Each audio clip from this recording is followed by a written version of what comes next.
Hey everyone, we're back. I think it's Oldhammer 4, if I've counted correctly. And I didn't get to play last time. Paddy's not here this time, but friends of the pod, Alistair and Alex are back. Thank you guys for coming on tonight. Thanks for having us. I think Alistair didn't play in the last one either. I think it I was just didn't. Paddy I'm and looking I. Oh, forward pulled to out? Yes. Didn't play So either. the victorious return. I know I was Yes, going to that's true. frame it. I was going to frame it as Paddy and I had a shot at glory because the two previous winners uh, didn't play. Well, actually, sorry, John, you won the first one, but Alex and Alistair, you won the second one jointly. Paddy and I Oh, missed that's out very on the third generous of one. you. Maybe it's Paddy and I's time for the fourth one. Maybe. Notably, John, a previous winner, is the TO. Not playing. That's right. Mm. He's out. So yeah, we won't see. I think he said everything is represented except demons. So Mm. yeah, pretty good field, and we're going to try to get through at least 8 in this video. So without further ado, we had Alex. You're first up, looking at Adam's Bretonnians. So I'll try to keep up on the screen, but I might attach it later on the PDF to the chat. So don't stress if you can't read along. If you're part of the tournament, you'll be able to see. But Alex, what did you think of Adam's latest take on Bretonnia? Well, Adam, talking about winners, technically won the last event. Technically, Mm. Mm-hmm. was passed out on one of the bylaws that Western Sydney Wargamers Yeah. has around not having I painted armies. But No I offense, feel Adam, but a like, good one. Good rule. Good rule. Mm. yeah, no, I'm supportive. I feel like Adam is like the classic tale of four gamers. He's been growing this list Mm. since Warhammer Western Sydney won, Oldhammer won. To its I think he's sorry Adam, but you had the wooden spoon and then you went to first place, so hopefully you can maintain that. But you've got the classics, right? You had the two Bretonnian main characters here. You got the Duke, Yeah. with Knightly Temper, lots of attacks, the Baron, Paladin, BSB, notably no Vanguard banner on there Mm. as well, which I is don't think he can initially have it. He's not exiles. But yes, the fact for the okay. tournament is it Okay, has to be a BSB. yeah, Mm. and a prophetess not at level 4. Not No, at I level noticed that 4. too. Noticed that too. Yes. Interesting. So I don't think he's all for magic. He just wants to rush you. And there's a pretty standard setup, right? He loves his men at arms. He loves his infantry.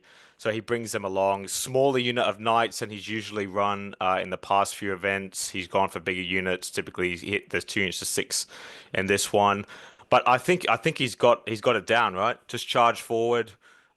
He knows how to pick targets. I think by now, given he won the last event, so I hope he does well here. Banner of Shalons is the no standard shoot Yeah. banner against a charging unit. Notably, the other Baron was on a Hippogriff, so not a Barded Pegasus. So he'll be out terrorizing people by himself. Yeah, it's more of the same from Adam, but you don't, yeah, a lot of pegs, isn't it, for people who aren't used to that sort of thing. But we'll see how much you got painted. Good luck, Adam. There was still a lot to do when we saw you at 2 plus on the weekend. Here we are, Alistair. Do you want to take us through the White Wolf ensemble you've put together or are putting together? Yeah. I mean, this is the half finished dream, right? For 2,000 points or sub 2,000 points of a proper White Wolf Knights army, and this is about half of the way there, mixing in a lot of the benefits of Empire Grand Army at 2,000 points with some pretty delicious bits and pieces. So a Grand Master with the trimmings, Ogre Blade, and the White Cloak on a Demigriff. Good thing about him is his Order of the White Wolf, so it's Furious Charge. He's got a 5+ invul if he didn't have the White Cloak. He's got a 5+ invul against flaming attacks. But he's going to be able to do a lot of damage, like 5 attacks at weapon skill 6 when he's charging is always very helpful. The High Priest of Ulrich with just some basic defensive accoutrement to accompany my Knights unit. A Wizard Lord who I was really agonizing over whether it was going to end up on a Pegasus or on a horse, but I figured if you put it on the horse, your knights actually end up losing a whole bunch of special rules if it goes in with them. So Wizard Lord with a Lord Familiar, a +5 to Dispel and Elementalism, an Engineer for the 3 cannons that I decided would probably be prudent in this environment at 2,000 points where everyone wants a flying behemoth or 4. So 3 cannons, so 2 state missile troops as scoring units, standard bearers, handguns. Handgunners are the models I have. I would have preferred crossbows, but we have what we have. And then 9 Empire Knights of the White Wolves, stubborn, drilled, Witch Hunter's Ward for Magic Resist 2, Gleaming Pennant to reroll any rally tests that they need to should they break in the end. And then to top it off, 5 terror-causing Demigryph Knights with, again, Magic Resist 2. So good luck to anyone who decides to cast something at the Knights or the Demigryphs that are in range of my 5+ to Dispel. And I hope I see at least 1 Behemoth for my cannons to shoot to death, because that's why they're there. There's one in this chat. There's definitely one in this chat. Yeah, do you have 4 units besides the cannons? Are there 4 units? There are 4 units. There's two state missile troops, the Empire Knights, and the Demigryphs. Yeah. It looks like standard bearers for the missions. Standard bearers for the mission. So for those of you who aren't familiar with the mission pack, all of them are reliant on standard bearer units as scoring. There's a table quarters mission, there is a high ground mission, and there is a center of the board objective mission, and all of them are priority to standard bearers. So a scattering of those throughout the list. Seems pretty fair to me. I think you are going to need the cannons. Because I'm up next, and 3 of them would definitely give me pause. 2, not so worried. What am I going to do? Alistair, you get credit for hard but clean, and that's what I decided after I watched Oldhammer 3. I don't think the lists are as bad as I thought they were going to be, but mine is definitely rougher. So I got a Star Dragon. Look, to tell you the truth, the comp was pretty good. Like, I think the high elf one is less affected, but it did affect me a little bit. I sort of like to take the sisters in core. I didn't, because the comp makes that harder for starters, but also wouldn't be able to get any of the objective points. So I've done that too. I got a level 4. It's a high magic and a noble that are going to end up in a unit of Silver Helms. That's got a very high unit strength and they've got a very high static res as well. And then I've got these 2 units of Reavers to try to get these points, because I think the objectives, you need something. There's a lot. After I came away from the last one, I thought that's what it was. It was that the lists were getting a bit harder, and on top of that, you had to play for the points that the objectives offered. If you were going to try, I guess, like, what have we got? 32 people, 3 rounds. If you're going to try to do well, you got to score a lot of points. And like, I was very happy in the end to sort of just go all sisters in the rare. Like, it's easier running smaller units of them, and you can only run 3. So they're all there, and running it on the weekend, it worked pretty well. I got beaten by a better player in the first round. But otherwise, dragons, crazy how good they are, but sisters still really great as well. So I'm looking forward to it. I've had to move things sometimes we should take in battle magic. I've put some extra protections on my characters who are surprisingly weak, the non-dragon ones, that is. But otherwise, pretty happy against the field.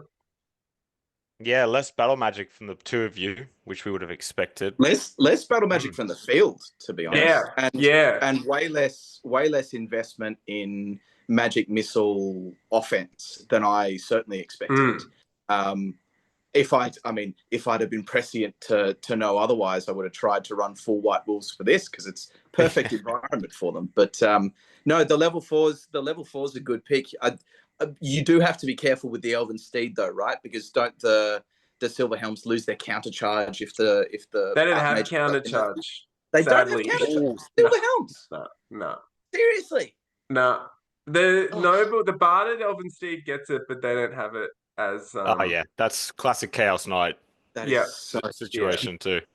It is what it is. Look, I'll take it. Pretty happy otherwise. Like, they're the best option for me in core. I'd even probably, now that I've played this, I don't think I'd go back to the Sisters one, Yeah. to tell you the truth. That Prince 2+ save and the leadership 10 to restrain and reform, just ridiculous. Yeah. So, That's spicy take, Alex, because your guests on the show my last month said don't go anything else but I know. Sisters and Core. I know. Yeah. No, I've said to them privately, it's over. I have gone to the other side. Alex is a new player, Alex Pavlich. Alex, so you drew the straw here, but he's got a fun army. He does, yeah. This is. I love seeing a themed Tomb King list because it is when people talk about, what is Warhammer? Is this Warhammer? Whenever we see a special character in a list that's backed up by a bit of theme, we love it. So, basically, if we start the characters, Alex, you'll see it is Tomb Prince heavy. So we've got the Tomb King here. He's on his chariot. Tomb Prince, no Bone Dragon, right? As we come down the list. No Bone So Dragon. immediately you get +5 points for sportsmanship Yes. out of the gates on that one. The Royal Herald is on foot. The Tomb Prince is on foot, but we want to focus our attention on Prince Apophis, who is making an appearance for the first time, I believe, in Western Sydney Wargaming Oldhammers. For those who don't know, Prince Apophis is effectively an assassin-like character where he can nominate an enemy character to do extra effects against. He's got a couple of extra wounds. He's got a breath weapon where he shoots out a bunch of scarabs. He's the guy that, if you see the model, he's like flying in the air with a bunch of scarabs as a body. So Alex has also come on with 2 units of chariots. There's the normal chariots here, but then if we keep going down, there are also 3 tomb guard chariots, which are nice to see in the list. A big block of infantry. I don't think we're ever going to go back to smaller units of Tomb King infantry like we had at the start after we saw it online. It's going to be the big ones. A War Sphinx and 2 Scorpions, right? I feel like in Tomb Kings, like with your rare slot, Alex, in the High Elves, you can't go wrong with 2 Tomb Scorpions at any point in time, So right? good. Maybe the best, most efficient unit in the game when you That's really right. look at it. For 100%. 75 points. Now, the War Sphinx is an interesting choice because normally it's the Necro Sphinx that we see. So Keith, I think, ran one at the second Yep. event, Yeah. or the first event, one of the two. So yeah, let's see how Alex goes with it at this one. Hopefully, it's painted to perfection. Yeah. Look, Apophis, my God. But you got to Yeah. keep going. So we're interested. It'll be good to meet you, Alex Yeah. Pavlich. But Alex Searle has gone rogue. It was I've an gone rogue. agonizing decision, 11th hour, but here we are. Take us through it. For it on the painting front right now. Yeah, this is full on painting 60 dwarves with like a week to go type of exercise, but it's gonna happen. It's gonna happen. The power of contrast paints. So yes, I haven't shelved Chaos. I just thought I'd try something different, because clearly wasn't having much luck, guys. Clearly wasn't having much luck. So I can't take credit for this, right? Like this is a straight copy and paste from Dowie After Dark's Royal Clan list. A couple of tweaks because I have thought about this as more of a beginner-friendly version than Ooh, his one. it's And I'll gentlemanly of explain you. why. So we have the king, which you'll see a couple of copies of these in the tournament. The Rune of Smiting, that's D6 wounds. Rune of Grommel's a 2-up save. Rune of Preservation ignores Killing Blow and multi-wound weapons on the shield bearers to have those extra wounds. So he's there to tank your Star Dragon. He's there to tank your Bretonnian, Killing Blow Duke, any of those characters coming in. An Anvil of Doom with the Master Rune of Adamant, which is a toughness 10 unbreakable war machine, effectively. Just powering out the buffs and the magic missiles, which is one of the best in the game. If it goes off 2d6 strength 4 AP2, you don't want to be up against that a lot. Now, here's the difference, right, in the global list. Normally, the Dowie list is to have the Runesmith as your BSB and as your Dispel Central. So normally you'd have 3 runes of spell breaking. We'll see her on later down with the BSB Master Rune of Gruggity, but it turns into this like 250, 260 point character with 2 wounds. Mm. And I'm just sitting there going, oh, I can't. My anxiety is going to get me. He's just going to get attacks are going to get directed against him, and he's going to get nuked. So I've split it out to have a runesmith where he can be to provide his buffs to a unit, whether it's the Iron Drakes or the Longbeards, and the Thane can also do the same. So wherever that 5+ ward save is needed most, he can run out, buff the king, or into the Iron Drakes, depending on what's needed. But this list is about stacking combat resolution as much as you can. And credit goes to Patty G, who slapped me with her Chaos Dwarves doing the same type of methodology on that. So 28 Longbeards. Rune of Battle is a lot of +1 combat res. Rune of Hesitation means no lances, no impact hits, no anything like that on the unit. A Grudge Thrower, Bare Bones, a Dwarf Cart to give you movement, 18 Iron Drakes with a Rune of Courage, which means that they're immune to fear and terror, and a Rune of Battle. And that's it. It's really, this is a small list because you're trying to give your opponent 2 bad choices to charge. You charge the Iron Drakes, you take stand and shoot. You charge the Longbeards, you don't get your Lances or your impact hits or anything like that. So I've had a couple of games online with this list. It's way simpler than Chaos. Alex, if you keep talking about this low, just sit there and do things. Dwarves are the way. No offense to the other dwarf players, Which there are who a few. Yeah. which there are a few. It's good to see them back, I think. We might get, when we get to Charbel, or Yeah. we'll talk about that again, because like he's pretty much got the same thing. Yeah, and notably for Charbel, he's been playing this for a long time. In fact, he's been playing with the Western Sydney Wargamers guys behind the scene. He's part of that group, I believe. Yeah. So I think I owe him an apology because maybe this was his moment where he was going to come out with the list, and I've just copied it. So We'll talk about that, because I think this idea of net listing as well should Yeah. be bopped on the head later. I don't think that's fair in this age. I think we've come a long way, but we'll get there. Andrew Steins is back from Old World Fanatics. Alistair, did you get a chance to have a look? He's got a very unique list. Oh boy, it's fast. It's so fast. Yes. And there is a recorded battle report of this list. Is it the same one? Soon. I thought he had line I thought it chariots was. in that. He's got all Sky Cutters now. Oh, take it away. Yeah, I mean it's frightening, this list. He's got a bit of everything sort of all rolled in and mounted on Skycutter chariots. So 3 characters, the 1 Archmage and 1 Prince you're allowed per 1,000 points. Level 4 with the Silvery Wand. Everything has a Seed of Rebirth to give it just that little bit of longevity. But a Noble Battle Standard Bearer with the Battle Banner.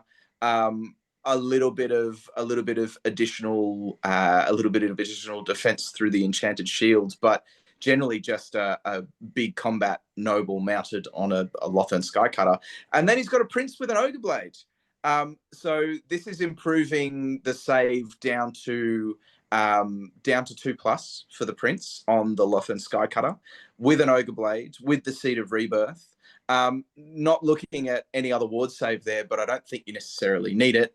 And then Silver Helms. 2 units of 5, 1 unit of 9.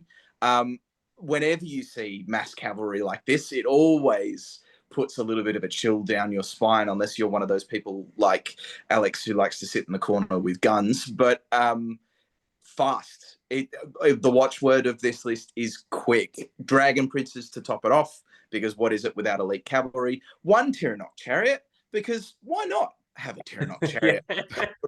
A couple of Great Eagles to go character hunting. I think it's gonna catch people off guard. You just don't see a huge amount of full cavalry lists. It's part of why I'm looking forward to running White Wolves as a majority, because people don't see full cavalry lists, particularly in this environment that we find ourselves in now, where massed infantry seems to be the sort of popular thing for most people to take with a super enhanced Death Star or some weird quirk of rules that you're finding to make yourself massively durable, or mass combat res. I'm not sure how well mass combat res is going to be when you're surrounded on 3 sides by charging cavalry units. Yeah. So it's going to be super fun to see how he does. I thought it really emphasizes generalship. You know, like we've talked about this, and Alex and I trying to run the sort of combat heavy, lots of units with the extra mobility. He does have a lot of options, but far out, it's brittle. Like for me, that's the hardest part about playing elves, is trying to send these guys into combat. I had a noble BSB die on the weekend, like just to straight basic weaponry.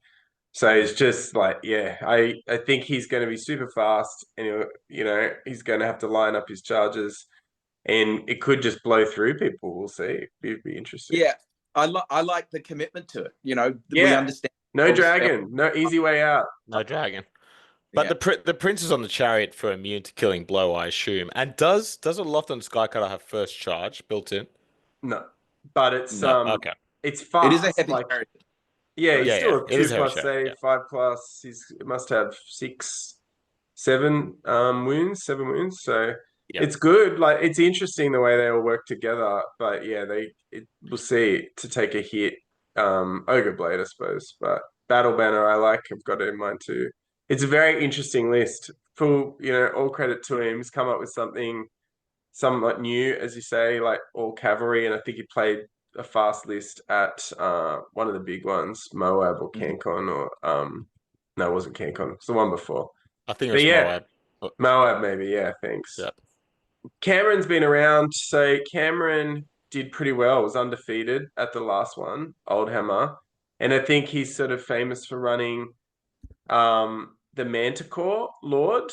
So it'll be interesting now at 2,000 points, because we sort of talked about the Chaos Lord on Dragon having to be fairly plain to get it under the points, but it's had some success with the Manticore. It's a similar build that you see out there to the ones on the Dragons with the Ogre Blade and the Favors, but Paymaster's Coin in here, I suppose, to hit first up. Cameron also runs a Chariot for his Sorcerer Lord. And then his core is pretty varied. So you got the Chaos Knights, probably again to play to the standard, the need for standards. Forsaken, Warhounds, and these Horsemen that have standards as well. So beyond that, he's looking at these efficient units like Dragon Ogres and Gigantic Spawn of Nurgle. It's just going to be, this is just one of those lists that's tough to beat. Like, everything is efficient. The core maybe is a little bit weaker this time, and I'd be glad not to see a dragon. But for people who've been in Oldhammer, Cameron played both 2+ events as well. So he's been around, and on the weekend he was playing for the win, drew the last round and came second. So it's a very consistent army. They just have a stat advantage, right? Like, against most things. And we spoke about this, the Manticore and the Dragon. If I was playing Chaos, I'd run the Dragon. I feel the mathematics works out better for the Dragon generally. Because with the Dragon attacks and the stomps, you can go in against most units, because the Manticore is, I think he's more going for I'm going to chase down that direct threat and hit it with an Ogre Blade. I don't know if he'll be charging the dragons per se, but yeah, he's running it. So I was shocked. I thought for sure he'd go the Chaos Dragon, the 492 double favor lance shield. In your face. I'm not overly surprised, to be honest. I got to play Cameron in one of the 2+ warm-up events, running a list very similar to this, but 250 points less. That Manticore Lord, even on par with dragons, the math might work out slightly better for a dragon. That's still terrifying. That's still toughness 5 and extremely hard to kill.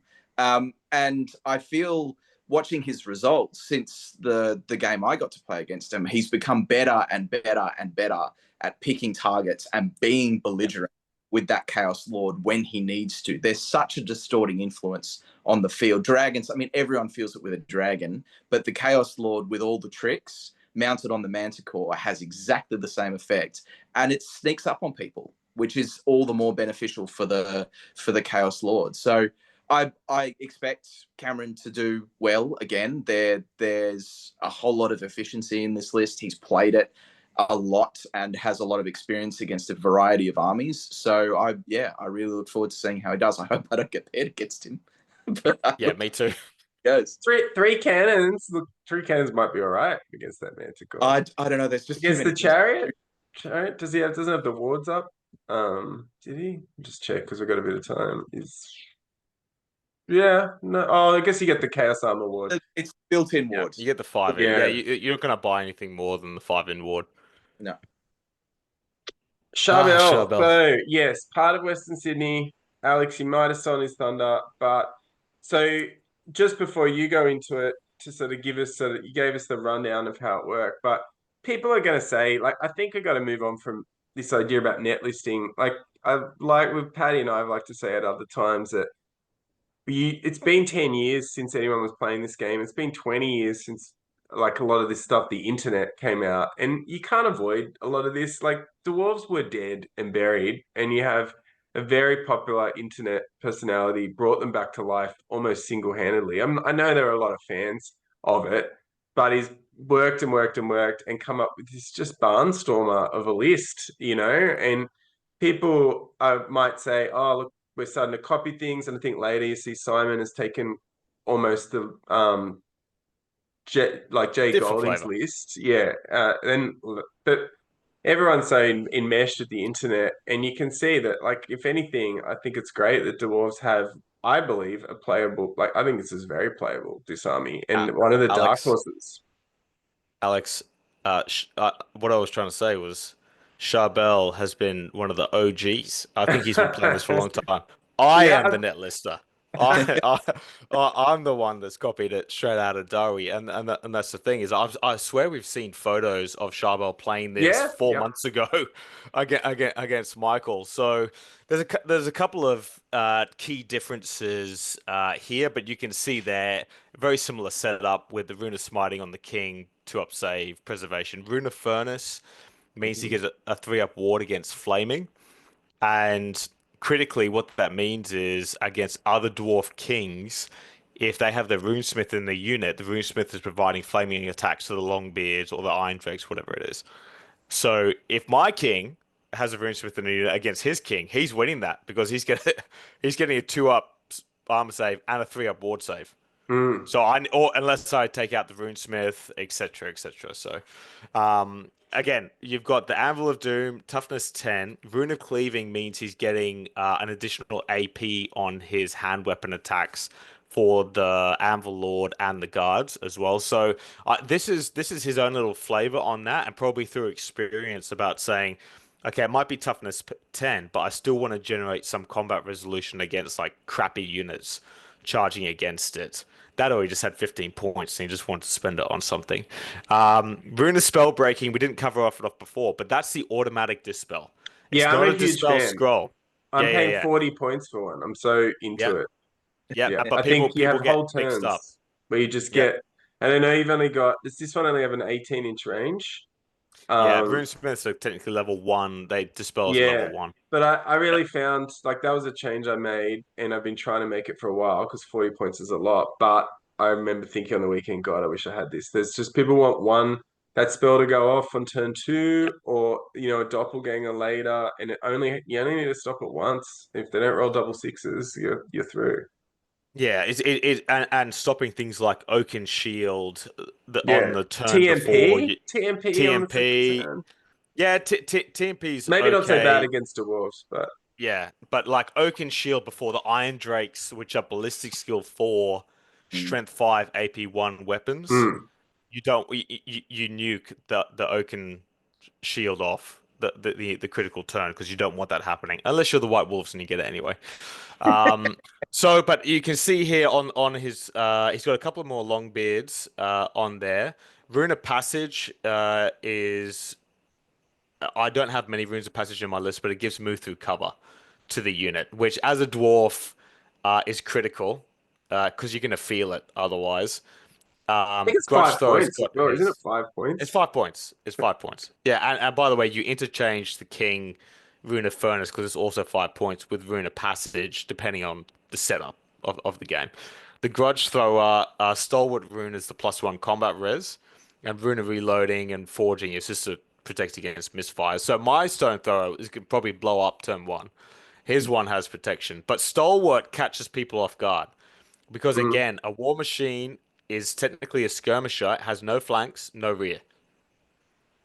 So if you charge it, it's sitting there with that +1 combat resolution. You'd be surprised how many games online against like crappy chaff units that are charging it that I've drawn combat or won because they just haven't done enough wounds. Yeah, to you're kill still the crew. you're still striking against toughness 4, so Yeah. it is very much that problem of if you're throwing some strength 3 chaff at the Grudge Thrower and expecting just to wipe it away, it's still got 3 wounds of toughness 4 in combat, and it's not easy to churn through that with a unit that's 40 points or 50 points. You know, generally a skirmisher. So I mean, absolutely, it's feels like a learned choice as well. Yeah, this is I played the list and I've come to experience, what I need out there. 20 Iron Drakes. Iron Drakes are just so good. They're just so good. I wish there was a way to get them into core like Sisters of Avalon as that ability. Cinder Blast bombs, D6 +1 strength 5 hits. The Trollhammer torpedo, renowned. It's like a crack missile out of 40k. Am I allowed to say that? I don't know. I might get shot for saying that. But it always rolls a 1 to wound, no matter what. So, We've Charbel, probably got time. I love it, Good mate. luck. Yep, good luck to Charbel. The meta has picked up 2 big dwarf lists, but I reckon we can get through one more, Alistair, if you don't mind, on the first session. Chris Sure. and his Beastmen list, did you pick up anything interesting? It's a little bit unusual. I mean, it certainly is, other than the fact that it made my skin crawl and made my brain, which is switching towards Middenheim-based white wolves and feeling surrounded by the Drakwold, sort of also rebel against it. But a Beast Lord on foot. Yep. So, Armor of Destiny. Woo. Armor of Destiny. Horn of the First Beast Slugskin. I mean, you don't see a whole lot of Beast Lords on foot. And so potentially boosting that Gore Herd, being an interesting inclusion there. I have to admit, I wonder whether this is the newest exercise in those infantry blocks. I mean, the same kind of goes with the War Gore. It's going to be around, but not part of the unit. Are the Tuskors light? Can they go in the unit? Do you mean Wargore Goreherd? No, the Tuskor chariots, because light through that quote, they can go in. Yeah. They can't heavy go in. chariots. They can or they can't? No, They cannot. They cannot. Oh, well, okay, never mind. Yeah. I must be reading the wrong things. But Tuskor chariot to have him be where it's necessary. The Great Bray Shaman with the Hag Tree fetish, because of course we're going to see everyone's favorite spell being thrown around with rerolls to wound, which is great behemoth protection for him. So good on him. Gore Herd, Razor Gores as big blocks. I suppose that's one of the other big changes from what we've seen with a lot of core inclusions for the Razor Gores. Generally, you see them in singles, maybe in pairs, running around causing impact hits. I think he's got 3 units of 4, doesn't he? Mm. Yeah, it's remarkable because their bases are quite big still. So getting 4 in base to base is going to be hard. And then on top of that, to round it out, 2 Spawn of Chaos. Yeah, I really honestly don't know what to think about this list. It's so different to the other Beastmen lists that I've seen and played against that I'm a bit confused. I think the I Beast think so. Lord 4-up ward is and Slugskin means he wants to go into challenges, right? Yeah, -1 to hit, well, the unit's 4-up stubborn, ward. toughness 5 as well, but there aren't any ambushes, which is sort of the advantage. Or, I mean, I guess you get Bestigors. That's the other benefit of the Beast Lord. So it's interesting. Maybe it's just 267 points. The tank unit with stubborn, like as much as a Goreherd die easily, like no armor. It's Yeah, interesting. it's It's got got, the hard meta, like the double Nurgle shaman in yeah. it, but then 4 Razor Gores of Beast Lord is very distinctive. So yeah, Yeah. it'll play very differently to what you expect. The other thing that makes me just sort of scratch my head a little bit. No magic weapon, no great weapon on that Beast Lord, even to give him the choice between do I hit hard or do I hide behind the shield. You know, I suppose when I looked at that, yes, it's super tanky, can hold most things pretty comfortably, you know, barring a massive behemoth. But at the same time, it's just got no punchback. So there's a lot of like it'll have leadership 10 with the Horde. So maybe he's relying on Primal Fury. So Horn of the First Beast. That'll give him -2 AP on foe the render. weapon. Yeah. But it won't give a strength bonus. Yeah, you're right. Yeah. And given how hard it Strength is. 5. Yeah. So given how hard it is, you'd expect it to survive with a great weapon.